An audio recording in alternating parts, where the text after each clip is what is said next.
Hello, everyone. This is Mrs. Vialba, and this week I'm bringing you your SEL lesson on metacognition. This is thinking about your thinking. As we get started, I want you to think about what are some strengths you have as a learner. Maybe you're a good listener. Maybe you're good at remembering facts. Maybe you're good at a particular subject, math or writing.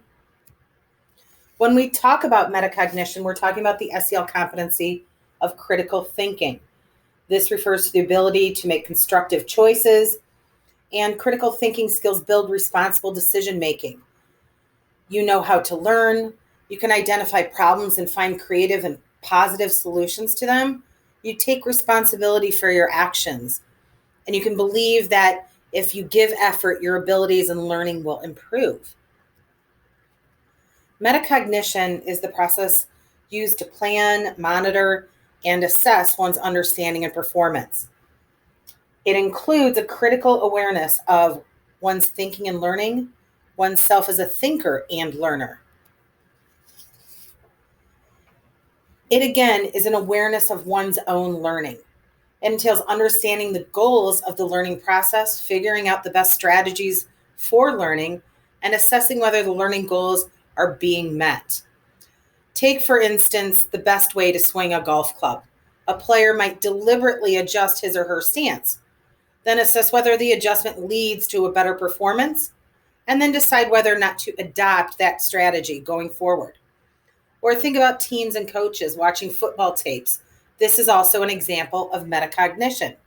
It allows you to see and correct errors in both the players and coaching, and it allows you to look at everyone objectively. Let's take a minute and watch this short video, which will further explain metacognition. What is metacognition? Metacognition is the awareness and control of one's own cognitive processes.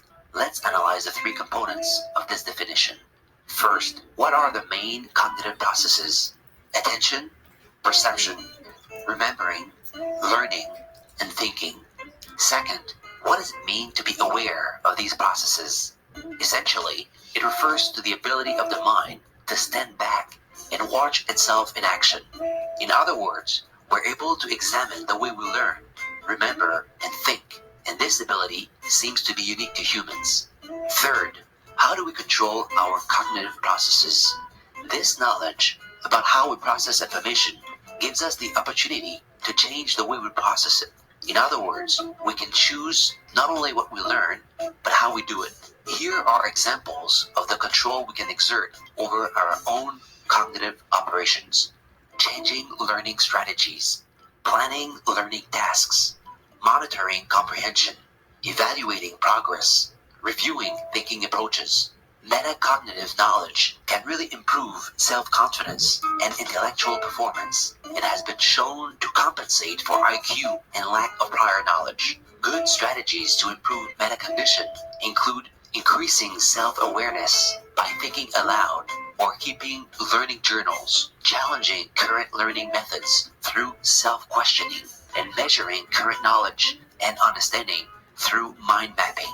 To sum up, metacognition is the superior cognitive ability to see yourself as a cognitive processor and to regulate your own cognitive activities. Thank you for watching.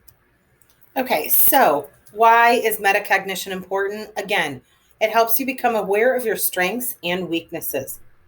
Being able to step back and think about why you do what you do and think what you think can help you in all areas of your life. Signs that you might not be using metacognition is when all you hear are, I don't know, I don't know, I don't know. When that becomes your standard answer, you're not using metacognition. But again, it can be taught, and your teachers and those around you have been doing this already. When they ask you to think about the whys, to plan your tasks, to assess the different ways that you learn, to do self-reflection, those are all teaching you metacognition. And they're all doing that now to help you. As we check out today, think about how can metacognition be used to help you with studying or test-taking strategies.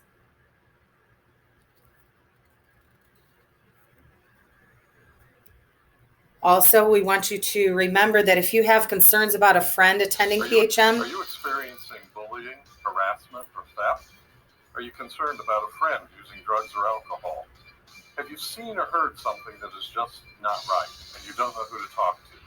Call the Safe School Helpline at 800-418-6423, extension 359. Don't like to talk on the phone? Download the Safe School Helpline app.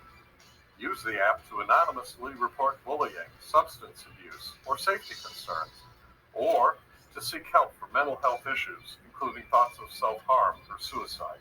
School administrators will receive this communication 24 hours a day, 7 days a week, 365 days a year, and they will provide assistance.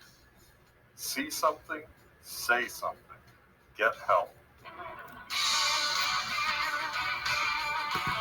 Again, very important. See something, say something, get someone help or yourself help. Again, here's the phone number for the National Suicide Prevention Lifeline. Again, someone is always available to talk 24/7, 365 days a year. And again, your school counselors are also available to help you. Remember, we talked about different ways that they can be contacted through email, calling, virtual, or in person. Hope you enjoyed this week's lesson on metacognition. Thank you for listening and have a great rest of your week.